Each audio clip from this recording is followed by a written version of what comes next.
আসসালামু আলাইকুম, সবাইকে শুভেচ্ছা জানাচ্ছি। মাসুম মাহবুব দেখছেন ওপেন দ্য ইউটিউব চ্যানেল এবং মাসুম মাহবুব ফেসবুক পেজ। পাকিস্তান এবং বাংলাদেশ প্রসঙ্গে বেশ কিছু গুরুত্বপূর্ণ খবর নিয়ে সকালের লাইভ সেশনে হাজির হয়েছে। প্রিয় দর্শক, আপনারা দেখতে পেলে একটু কমেন্ট করবেন, আমাকে শুনতে এবং দেখার ক্ষেত্রে যদি কোনো জটিলতা না থাকে জানাবেন। প্রথমে যে প্রসঙ্গে কথা বলতে চাই, পাকিস্তান এবং বাংলাদেশ। আমি বাংলাদেশের যাবার আগে পাকিস্তানের আপডেট দিয়ে বাংলাদেশ প্রসঙ্গে চলে যাব। আজ মঙ্গলবার পাকিস্তানে ইমরান খানের সাথে পিটিআইর 6 জন ব্যক্তির দেখা হবার কথা। পাকিস্তানের উচ্চ আদালত কর্তৃক যে নির্দেশনা দেয়া আছে, সেখানে সপ্তাহের মঙ্গলবার ইমরান খানের সঙ্গে 6 জন ব্যক্তি দেখা করতে পারবে। এর মধ্যে ইমরান খানের পরিবার, ইমরান খানের আইনজীবী এবং তার দলীয় নেতা। কিন্তু বিগত 1 মাস ধরে ইমরান খানের সাথে কাউকে দেখা করতে দেয়া হয়নি। সর্বশেষ পিটিআই যখন পুরো ইসলামাবাদ, রাওয়ালপিন্ডি বা পুরো পাকিস্তান জুড়ে প্রোটেস্ট শুরু করে, সেই ক্ষেত্রে বাধ্য হয়ে ইস্টাবলিশমেন্ট ইমরান খানের বোন উজমা খানকে ইমরান খানের সাথে দেখা করার সুযোগ দেয়। তারপর ইমরানকে নিয়ে ছড়িয়ে পড়া যে মৃত্যুর গুজব, সেটি আপাতত স্থগিত হয়। এরপর ইমরান খান আডিয়ালা জেল থেকে সেনা প্রধানকে উদ্দেশ্য করে যে টুইট বার্তা দিয়েছেন, তারপর সেনাবাহিনী আবারও ক্ষেপে গেছে ইমরানের উপর। আজকে নির্ধারিত থাকলেও আডিয়ালা জেলে ইমরানের সাথে দেখা করতে দেয়া হবে কিনা এই বিষয়টি অনিশ্চিত হয়ে পড়েছে। পাকিস্তানের এস্টাবলিশমেন্টের অন্যতম মুখপাত্র অর্থাৎ আইএসপিআর যে বক্তব্যটি ইমরানকে দিয়েছেন যে তিনি মানসিক বিকারগ্রস্ত বা তিনি মানসিকভাবে পাগল, এই শব্দটি ব্যবহারের পর সেনাবাহিনী এবং ইমরান খানের দল পিটিআই আরো বেশি মুখোমুখি হয়ে গেছে। গতকালকে দেখা গেছে খাইবার পাখতুনখোয়ার পক্ষ থেকে বড় রকম শোডাউন করা হয়েছে এবং গত রাতে দেখা গেছে পিটিআইর একজন সিনেটর, তিনি সেনাবাহিনীর কঠোর সমালোচনা করার পর গত রাতে তার বাসাতে 30-40 জনের মতো সন্ত্রাসী সংগঠন বা সন্ত্রাসীরা ব্যাপক গোলাগুলি করেছে। বিষয়টা খুব ভালো করে খেয়াল করেন। পিটিআইর পক্ষ থেকে যিনি সমালোচনা করেছে সেনাবাহিনী ইমরানকে মানসিক বিকারগ্রস্ত বা পাগল বলায়, যিনি সমালোচনা করেছেন সেনাবাহিনীর, সেই পিটিআই সিনেটরের বাসায় হঠাৎ করে রাতে 30-40 জন ঢুকে পড়ে এবং ব্যাপক গোলাগুলি করে। সিনেটরের দেহরক্ষীরা বা তার নিরাপত্তা রক্ষীরা পাল্টা গুলি চালায়। দুই পক্ষের মধ্যে রাতে ব্যাপক গোলাগুলি হয়। বলা হয় সেই সিনেটরের, পিটিআই সিনেটরের বেশ কয়েকজন নিরাপত্তা রক্ষী আহত হয়। পরবর্তী পুলিশ সেখানে উপস্থিত হয়। খুব ভালো করে খেয়াল করেন, পাকিস্তানের মতো একটি দেশের আইন প্রণেতা সিনেটর, তার বাসায় 30-40 জন সন্ত্রাসী ঢুকে পড়ে, গোলাগুলি করে, নির্বিঘ্নে নিরাপদে ফিরে যায়। তার মানে যখন তিনি সেনাবাহিনীর সমালোচনা করলেন, তখন তার উপর এই হামলাটিকে বলা হচ্ছে এস্টাবলিশমেন্টের পক্ষ থেকে বার্তা। মানে এক বাক্যে বলতে পারি পাকিস্তানের গোয়েন্দা সংস্থা এই কাজটি করিয়েছে। তার মানে সেনাবাহিনী এখন চাইছে তাকে, সেনাবাহিনী মূল ভিত্তিটা হলো এই মুহূর্তে তারা জিয়াউল হক কিংবা আইয়ুব ইয়াহিয়ার মতো বা পারভেজ মোশাররফের মতো আবার ক্ষমতায় যেতে চাচ্ছে। তবে এবার ক্ষমতার ধরনটা হবে ভিন্ন। একজন পুতুল সরকার বসিয়ে রেখে পুরো কল কাঠি নাড়বে পাকিস্তান সেনাবাহিনী। আর এই কাজে প্রধান বাধা হলেন ইমরান খান। কোনোভাবেই ইমরান খান চান না সেনাবাহিনী রাজনীতিতে হস্তক্ষেপ করুক, তাই ইমরানকে জেলে ঢুকিয়ে রেখে সেনাবাহিনী তাদের খায়েশ পূরণ করছে। এখন প্রশ্ন হলো, আজকে আডিয়ালা জেলে ইমরান খান যে যাবেন, ইমরানের সাথে কি দেখা করতে দেয়া হবে? দুটো তথ্য পাওয়া গেছে। এক, ইমরানের বোন বা আইনজীবীরা 6 জন ব্যক্তি সেখানে যাবেন দেখা করতে। দেখ না দেখ তারা যাবেন। দ্বিতীয় সূত্রটি হলো পিটিআইয়ের একজন এমএনএস বা এমপিএস, তিনি সোশ্যাল মিডিয়া বলেছেন চলো চলো আডিয়ালা চলো, অর্থাৎ পুরো পিটিআই নেতা কর্মীদের বলছেন যে তোমরা সবাই আডিয়ালা জেলে চলো। ইমরানকে মুক্ত করা এবং ইমরানের সঙ্গে যে দেখা করতে যাবে তার পরিবারের সদস্যরা, এতে যেন জেল কর্তৃপক্ষ কোনো বাধা সৃষ্টি করতে না পারে, তাই পিটিআই কর্মীদেরকে চলো চলো আডিয়ালা চলো এই স্লোগানে সোশ্যাল মিডিয়াতে আবার সরব হয়েছে। বলা হচ্ছে পিটিআইয়ের হাজারো কর্মী প্রস্তুত, তারা আজকে আডিয়ালা ঘেরাও করবে এবং ইমরানের সাথে তার পরিবারকে দেখা করতে দেয়া বা ইস্টাবলিশমেন্ট সরকার যে জেল কর্তৃপক্ষের উপর চাপ প্রয়োগ করে ইমরানকে দেখা করতে দিচ্ছে না, সেই জায়গাটিতে নেতা কর্মীরা আজকে আবারও নতুন করে প্রোটেস্ট করবে এবং তারা চেষ্টা করবে যে কোনোভাবে ইমরানের পরিবার এবং আইনজীবীরা যেন দেখা করতে পারে। এখন প্রশ্ন উঠতে পারে যে ইমরানকে এভাবে দমন করে সেনাবাহিনীর লাভ কি? সেনাবাহিনী মূলত ইমরানকে দিয়ে এইটা বার্তা দিতে চাইছে যে পাকিস্তানে কেউ যদি গণতন্ত্র প্রতিষ্ঠা করতে চায় বা পাকিস্তানে কেউ যদি সেনাবাহিনীর ঊর্ধ্বে রাজনীতিকে পৌঁছে দিতে চায়, তাদেরকে সেনাবাহিনী উঠতে দেবে না। সে পাকিস্তান থাকবে সেনাবাহিনীর কন্ট্রোলে আর রাজনীতি থাকবে পুতুল সরকারের মাধ্যমে। কিন্তু ইমরান খান এই সিস্টেমকে ভেঙে দিতে চাইছেন, কারণ এই সিস্টেমের কারণে পাকিস্তানের সেনাবাহিনীর সদস্যরা কোটি কোটি টাকার মালিক বনে যান কারাপশনের মাধ্যমে। পাশাপাশি পাকিস্তানের মধ্যে অর্থনৈতিক স্থিতিশীলতা, সামাজিক স্থিতিশীলতা, রাজনৈতিক অস্থিরতা এর মধ্যে একটা কি বলবো পার্থক্য সৃষ্টি হয়ে গেছে। অর্থাৎ পাকিস্তান সবসময় একটা সন্ত্রাসী আখড়ায় পরিণত হয়। মানুষের জীবনমান ক্রমান্বয়ে নিচে নেমে যাচ্ছে, আর্থিকভাবে মানুষ ক্ষতিগ্রস্ত হচ্ছে, অর্থনীতির 12টা বেজে গেছে। মানুষের মধ্যে এই মুহূর্তে সবসময় পাকিস্তান একটা কি বলবো টেনশন সৃষ্টি হয়েছে সেনাবাহিনীর কারণে। ইমরান খান এই সিস্টেমটি ভাঙতে চাইছেন। তিনি বলছেন যে কোনোভাবে এখান থেকে রাষ্ট্রকে মুক্ত করতে হবে, আর তার প্রধান টার্গেট ইস্টাবলিশমেন্টকে ক্ষমতা কমিয়ে দেয়া। সেনাবাহিনী থাকবে সেনাবাহিনীর কাজে, রাষ্ট্রকে নিরাপত্তা দিতে, কিন্তু রাজনীতিতে সেনাবাহিনী থাকবে না। আর এই কারণে ইমরান এবং আসিফ মনিরের মধ্যে দ্বৈরথটা এখন চরম পর্যায়ে। আসিফ মনির এই মুহূর্তে সর্বময় ক্ষমতার মালিক হয়ে গেছেন পাকিস্তানের জন্য। এখন তিনি ইমরান খানকে শেষ পর্যন্ত কোথায় পৌঁছে দেবেন এটি নিয়েও নতুন করে আলোচনা সৃষ্টি হয়েছে। আর তাই পিটিআই নেতা কর্মীরা এখন একজোট হচ্ছে, ঐক্যবদ্ধ হচ্ছে ইমরানকে মুক্ত করার জন্য। দর্শক, আসছি দ্বিতীয় প্রসঙ্গে। হঠাৎ করে তারেক রহমান জামাতকে নিয়ে যে বক্তব্যটি দিয়েছেন, এতে মানে এক প্রকার অবাক হয়েছে জামাত। বিএনপি এবং তারেক রহমানের পক্ষ থেকে যে বক্তব্যটি এসছে সেখানে বলা হয়েছে যে ৭১-এ তারেক রহমান বলছিলেন অমুক দল দেখা হয়েছে, তমুক দল দেখা হয়েছে, এবার আমাদের দেখেন। তিনি তার উল্টোতে বলছেন ৭১-এ তাদেরকে এই দেশের মানুষ দেখেছে এবং তারা লক্ষ লক্ষ মানুষ হত্যা করেছে এবং তাদের লোকেরা হাজার হাজার মা বোনের ইজ্জত নিয়েছে। এটা হলো তারেক রহমানের লেটেস্ট যে বক্তব্যটি। সোশ্যাল মিডিয়াগুলোতে তারেক রহমানের পূর্বের বক্তব্যগুলোকে কেটে ভাইরাল করছে এখন জামাত শিবিরের নেতাকর্মীরা। লন্ডনে তারেক রহমান যে বক্তব্যগুলো দিয়েছিলেন সেখানে তিনি জামাতকে বা জামাতের পক্ষ অবলম্বন করেছেন এবং তিনি বলেছেন জিয়াউর রহমান এবং খালেদা জিয়া কোন রাজাকারের গাড়িতে পতাকা দেয়নি এবং জামাত নেতাদের ফাঁসির পর তারা বলছেন এটি একটি মিথ্যে সাজা, অর্থাৎ জামাত নেতারা এই অপরাধ করেননি। এটা ছিল তারেক রহমানের পূর্বের বক্তব্য। তো এই বক্তব্যগুলোকে এখন সোশ্যাল মিডিয়ায় ভাইরাল করছে জামাত শিবিরের সমর্থকরা। বর্তমানে তারেক রহমানের বক্তব্যটি আর পূর্বের তারেক রহমানের বক্তব্যটির মধ্যে এই পার্থক্যটি বোঝাবার জন্য এই কাজটি করছেন। প্রশ্ন হলো, বেগম খালেদা জিয়া কিংবা তারেক রহমান পূর্বে কখনো জামায়াতকে রাজাকার বা ৭১ বা স্বাধীনতা বিরোধী বলেননি, এবার কেন বললেন এই সময়টিতে এসে?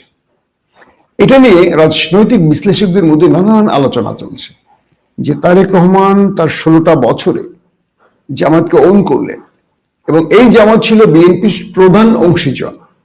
20 দলীয় জোট, প্রথম 4 দলীয় জোট, এইভাবে করতে করতে 20 দলীয় জোটের প্রধান দুটো দলের নাম হলো বিএনপি এবং জামাত।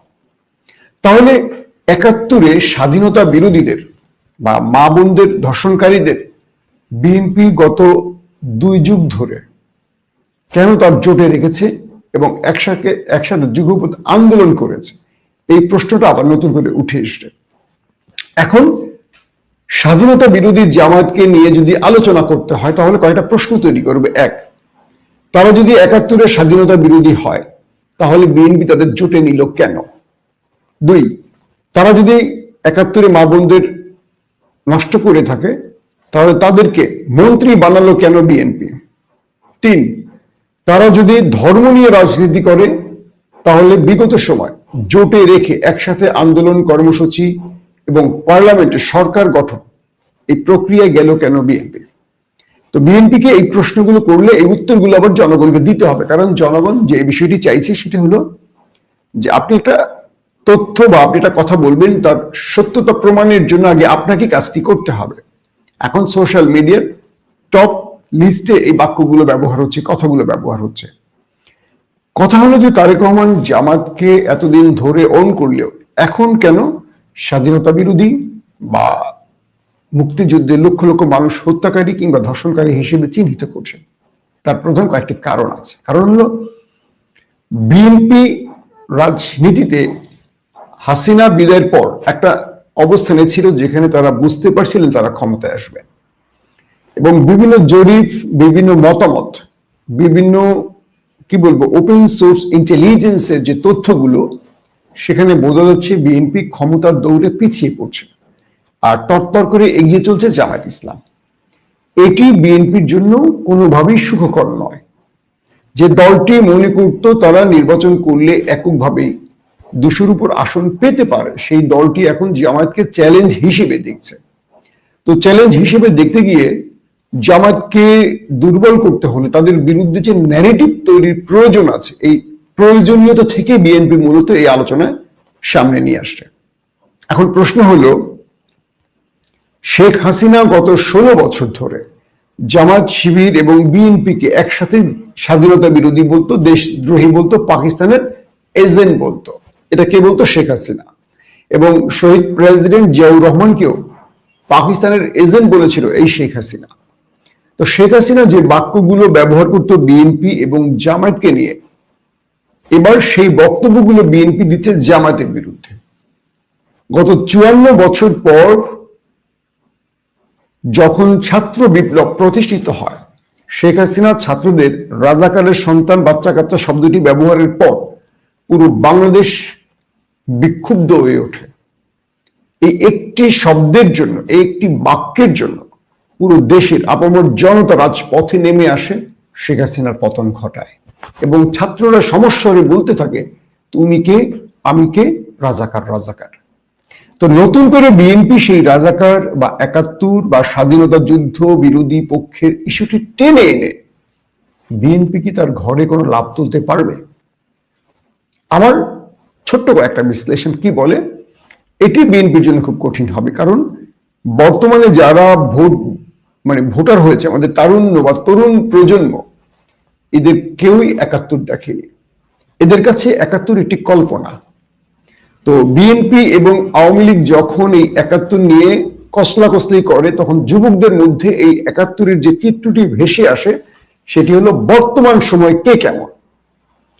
আওয়ামী লীগ 71 বা মুক্তিযুদ্ধের প্রথম দাবিদার একটি সংগঠন, কিন্তু 16 বছরে এই যুবকরা দেখেছে আওয়ামী লীগ প্রকাশ্যে মানুষ হত্যা করে, রাজপথে পুলিশের মাধ্যমে গুলি করে মানুষ মারে, গুম করে, খুন করে, ক্রস ফায়ারে মানুষ মারে, পুরো দেশে মেগা প্রজেক্টের নামে লক্ষ লক্ষ কোটি টাকা লুটপাট করেছে। তো নতুন প্রজন্ম দেখছে যে 71-এর সবচেয়ে বড় দাবিদার রাজনৈতিক দলটি দেশটার মধ্যে একটি আইএমএ জাহিলিয়াত তৈরি করেছে। তার মানে 71-এর এই দাবিদার শক্তিটাকে তারা ক্রস দিয়ে দিয়েছে, যে কারণে দেশ ছাড়তে হয়েছে হাসিনাকে। এরপর আসে বিএনপি। দেখা যাচ্ছে যে 5 তারিখের পর যে বিএনপি বাংলাদেশের সবচেয়ে জনপ্রিয় দল ছিল, 5 তারিখের পর সেই বিএনপির মানুষের কাছে ভীতিকর একটি দল হয়ে গেছে। কেন? চাঁদাবাজি, টেন্ডারবাজি, টেম্পু লিগ, টেম্পু স্ট্যান্ড, এই যে কথাগুলো বলা হয়।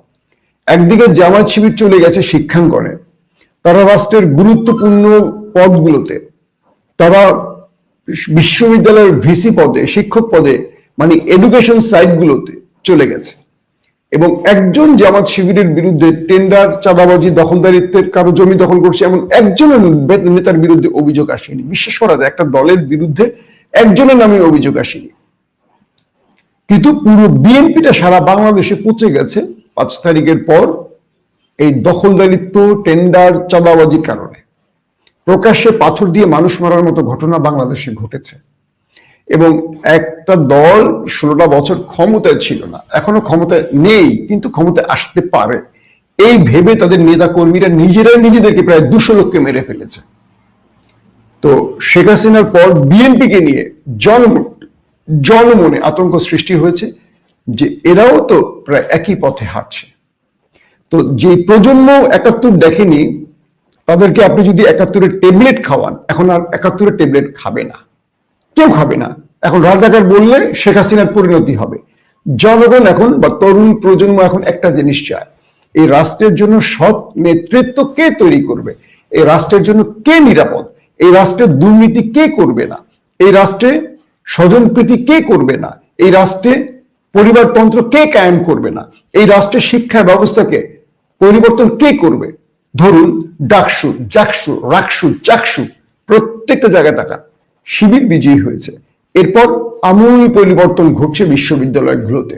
এটাও একটা মেসেজ হিসেবে চলে যাচ্ছে দেশের সব জায়গায়, কারণ দেশের মানুষ মনে করছে এই ডাকসু দেশ স্বাধীনের পর যতবারই নির্বাচন হয়েছে কেউ যে কাজগুলো করেনি, সাদেক ফরহাদরা সেই কাজগুলো করছে। তো এটাও একটা মেসেজ চলে গেছে যে জামাত শিবির যেখানে বিজয়ী হবে তারা এভাবেই রাষ্ট্রকে সংস্কার করবে, এভাবেই রাষ্ট্রকে পরিবর্তন করবে, এভাবেই রাষ্ট্রকে টেনে উপরে তুলে আনবে। এক ডাকসু দিয়ে, রাকসু চাকসু দিয়ে বোঝা যাচ্ছে। এই বার্তাগুলো মানুষের কাছে পৌঁছচ্ছে। এরপর জামাত বিএনপির ক্ষমতার শাসন আমলে, জামাত বিএনপি যখন ক্ষমতা ছিল, 2জন মন্ত্রী পেয়েছিল জামাত, তাদের বিরুদ্ধে 1 টাকার দুর্নীতির অপরাধ আসেনি, মানে অভিযোগও আসেনি। 111-এ জামাতের একজনও গ্রেপ্তার করতে পারেনি সেনাবাহিনী। অন্যদিকে বিএনপি এবং আওয়ামী লীগের মোটামুটি সব লিডার জেলে, বাকিরা সংস্কারপন্থী। তো এই জিনিসগুলো জামাত একটা চ্যালেঞ্জ হিসেবে দাঁড় করিয়েছে বাংলাদেশের জনগণের কাছে। তো তরুণ প্রজন্মকে এখন তারেক রহমান যদি 71-এর ট্যাবলেট খাওয়ান, আমার মনে হয় এই রাজনীতিটা সঠিক না, এটা হলো আমার বিশ্লেষণ। কারণ এই একই ভুল শেখ হাসিনা করেছেন এবং সেই ভুলে যদি বিএনপি পা রাখেন আর কোনো লাভ নেই, কারণ এটি করে শেখ হাসিনা বাঁচতে পারেনি। তো সেই কাজটি করে এখন বিএনপি কি করে বাঁচবে? বিএনপিকে এই মুহূর্তে আসলে করতে হবে কি? বিএনপিকে জামাতের বিরুদ্ধে রাজনীতি করতে হলে এই সব 71 ইস্যু দিয়ে আর সম্ভব না। 71 বাংলাদেশের ডেড কেস, এখন করতে হবে আদর্শ দিয়ে। শিবিরকে মোকাবেলা করতে হবে আদর্শ দিয়ে, জামাতকে মোকাবেলা করতে হবে আদর্শ দিয়ে। এই আদর্শ দিয়ে কি করে করবে? তার মানে বিএনপিকে একটা আদর্শের সেট, মানদণ্ড তৈরি করতে হবে। এখন ধরেন বিএনপি সবাইকে চাঁদাবাজি করেছে, ধরেন বিএনপি তো আমিও করি, আমার বিরুদ্ধে কোনো অভিযোগ আসছে, কেউ বলতে পারবেন কাউকে টেলিফোন দিয়ে বলছে টাকা দেন, কেউ বলতে পারবেন কাউকে টেলিফোন দিয়ে বলছে অমুকে চাকরি দেন।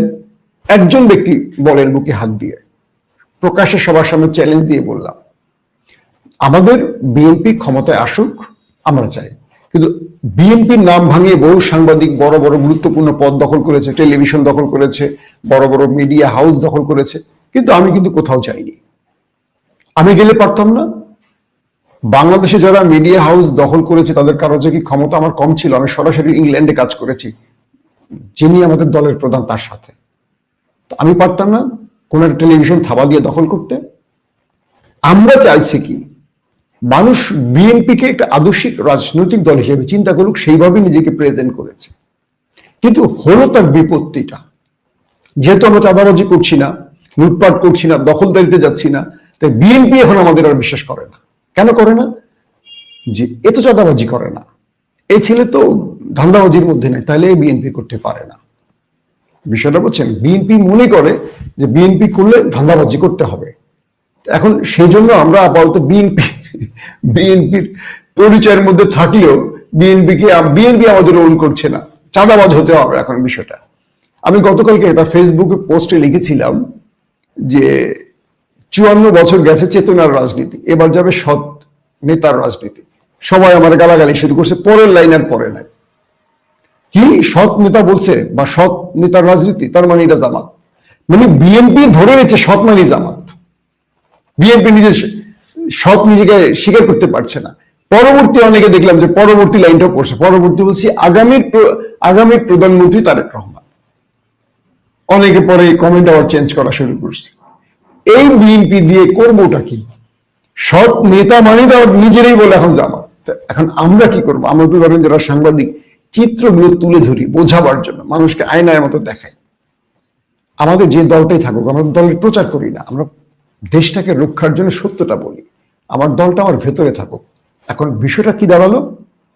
বিএনপি এবং জামাত মুখোমুখি হয়ে গেছে। আগামী কয়েকদিন এটা নিয়ে খুব উত্তপ্ত পরিস্থিতি যাবে। বিএনপি নেতারা বলছে যে আমার ধর্ম নিয়ে রাজনীতি করে এবং তারা বেহেশতের টিকিট বিক্রি করছে। জামাত নেতারা বলছে যে আমরা ধর্ম নিয়ে রাজনীতি করি না, আমরা পুরোটাই ধর্মের মধ্যেই আছি। ডক্টর শফিক সাহেব কি বলছে? ধর্ম নিয়ে তারাই রাজনীতি করে যারা নির্বাচন আসলে মাথায় টুপি আর হাতে তসবি নেয়, নির্বাচন শেষে সব খুলে ফেলে দেয়, নামাজের কাছেও যায় না। আর আমরা সবসময় ধর্মের মধ্যেই আছি, আমরা এই ধর্মকে নিয়ে রাজনীতি করি না, আমাদের পুরো জীবনটাই ধর্মের মধ্যে আছে, শুরু এবং শেষ রাজনীতি এবং রাজনীতির বাইরে। এবং জামাত নেতারা বলছে যে তারা যে কাজটি করছে সেটা হলো মানুষের মধ্যে ইসলামকে পৌঁছে দেওয়ার কাজ, এবং ইসলাম দিয়ে তারা চাইছেন কি দেশে একটা সৎ নেতৃত্ব তৈরি করতে, ইনসাফ প্রতিষ্ঠা করতে। আবার বিএনপি বলছে তারা ধর্ম নিয়ে রাজনীতি করছে। এই যে অবস্থাটা সবচেয়ে বেগতিক হয়েছে তারেক রহমানের বক্তব্যের পর। এরপরই এখন দেখছি তারেক রহমানের পূর্বের যত ফিরিস্তি আছে সোশ্যাল মিডিয়াতে এখন এগুলো ভাইরাল করছে অন্যরা। আমি মনে করি যারা এই কাজগুলো করছেন, দুই পক্ষ কি বলবো, আসলে এই বিতর্ক দিয়ে রাজনীতির বৈতরণী পার হওয়া উচিত নয়। আমি বিশ্বাস করি বিএনপি জামাত দীর্ঘ 2 যুগের যে সম্পর্ক, এই সম্পর্কটা থাকুক। আমি চাই বিএনপি ক্ষমতায় আসুক, জামাত প্রধান বিরোধী দলে আসুক, রাষ্ট্রকে দুটো দলই মিলে গোছাক। কিন্তু এখন যে পরিস্থিতি দেখছি, যে যার মতো কাপড় খুলে ফেলার চেষ্টা করছে, এটা ঠিক হচ্ছে না। এতে করে লাভবান হচ্ছে ওই পার, মানে দিল্লি আর হাসিনা। আবারও বলছি, যখন আপনি আমার কাপড় ধরে টান দেবেন, আমি আপনার জাঙ্গা ধরে টান দেব। এই রাজনীতিটাই আমাদের একে অপরকে লিঙ্ক করে দিচ্ছে। যখনই জামাতকে টান দিচ্ছে, জামাত জিয়া পরিবারকে ধরে টান দিচ্ছে। তার মানে এতদিন বেগম জিয়া, খালেদা জিয়া এবং জনাব তারেক রহমান যে বক্তব্যটি দিচ্ছিলেন, এবং আমি দেখলাম যে জামাত শিবিরও তারেক রহমানের কোনো বক্তব্যকে নিয়ে নেগেটিভ প্রচারণা করেনি। এখন তারা জোরে সোরে নেমে গেছে। এই জোরে সোরে নামার ফলে উভয় পক্ষই আরো বেশি কি বলবো ভয়ঙ্কর দিকে চলে যাবে। আগামী রাজনীতিতে নির্বাচন কমিশন বা সরকারের জন্য সবচেয়ে বড় চ্যালেঞ্জ হবে কি? সুষ্ঠুভাবে নির্বাচন করা। ব্যারিস্টার ফুয়াদকে বরিশালে মারধর বা অপমান লাঞ্ছনা করা হলো। আগামী দিনগুলোতে এরকম আরো হবে। এই প্রশাসন চেয়ে চেয়ে দেখবে, এই প্রশাসন ভাববে অমুক দল ক্ষমতায় আসতে পারে, সো তাদের নেতাকর্মীদের কিচ্ছু বলা যাবে না। কিন্তু কোন দল ক্ষমতায় আসবে, এই তমুক দলটার উপর ভরসা করে এই রাষ্ট্রকে আবার ধ্বংস করার যে পরিকল্পনা, সেটা যেন আমাদের প্রশাসন না করে। কারণ কে ক্ষমতায় আসবে এই মুহূর্তে বলা মুশকিল। যদি বিএনপি ক্ষমতায় না আসে, জামাত আসে, তাহলে পুলিশগুলি আবার চিহ্নিত হয়ে যাবে। সো প্রশাসনের উচিত একেবারে নিরপেক্ষ থাকা, একটা সুষ্ঠু নির্বাচন করা। এবং এটা মনে করার কোনো উচিত নেই, দরকার নেই যে আগামীতে কে ক্ষমতায় আসবে এখনই আমরা আমাদের কর্ম দিয়ে বা কাজ দিয়ে তাদের পক্ষপাতিত্ব করে তাদের বুঝাই আমরা তোমাদের লোক। আমরা যারা বিএনপি করছি গত 16টা বছর অনেক ত্যাগ স্বীকার করছি। জাস্ট আমাদের দিকেই তাকান, আমরাই কোণঠাসা হয়ে যাচ্ছি আস্তে আস্তে। কারণ কি, দেশকে ভালোবাসলে আর সত্য কথা বললে কেউ আপনাকে পছন্দ করবে না। সেটা আওয়ামী লীগ, জামাত, বিএনপি, কেউ চায় না তার দলের বিরুদ্ধে সমালোচনা করুক। কিন্তু যখন সাংবাদিকতার পেশায় এসছে, তখন একটা বিষয় কখনো ছাড় দিতে পারবো না, সেটা হলো সত্য বলা। কারণ আমি আমার দলের বিরুদ্ধে সমালোচনা করলেই আমার দল সঠিক পথে হাঁটবে। আমি বাকিদের মতো চামচামি করে আমার দলকে আরো অন্ধকারের শেষ কিনারায় পৌঁছে দিতে চাই না। আমি সেই পক্ষের লোক নই। প্রত্যেকে ভালো থাকবেন। আল্লাহ হাফেজ।